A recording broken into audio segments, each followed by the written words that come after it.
I'm Rick the Railroad Guy. Welcome to my job. I put toy trains in people's yards for a living. Right now I'm at about 22 railroads, one rideable. Most of them are G-scale like you see behind you. It's all garden railroad, 1/24th scale. Most of them are 1,000 feet of track or less. I've been doing this 12 years.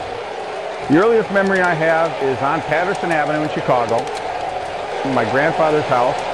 He had a Lionel train on a 4-foot by 8-foot piece of plywood, and it was at eye level to me. And the sparks and the smell of the ozone and the sound of the train with a dinky 60-watt light bulb above it, I was hooked, and I was 3 years old. And everything, honest to God, everything I've ever done has been to be around these things and play with them.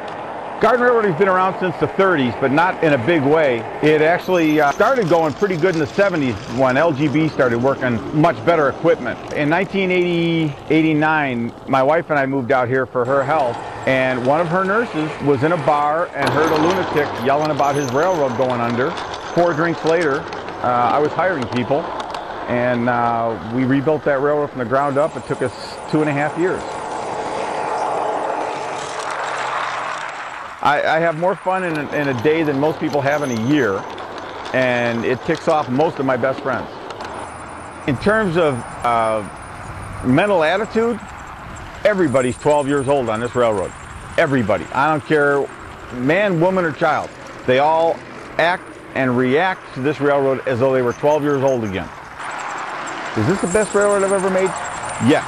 The Dynamite Rio Verde and Eastern is going to be the greatest garden railroad I'll ever produce in terms of the way it runs.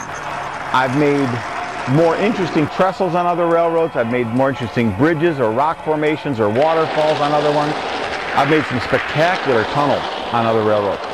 But when it comes to an operating session, when it comes to running the trains as a real railroad can run, this is the way to play. I've had railroaders, engineers, conductors here that can't believe how well they can run a train on this railroad compared to how they run on the BNSF or the UP, because they have more fun here. It runs the same way, the trains act the same way, but it's more fun for them to run trains here because they can actually see what a train looks like. Crews never see their own train. They're looking out the front or they're looking underneath it to see what's wrong. Here, they get to be with their train at all times and get to see what it does.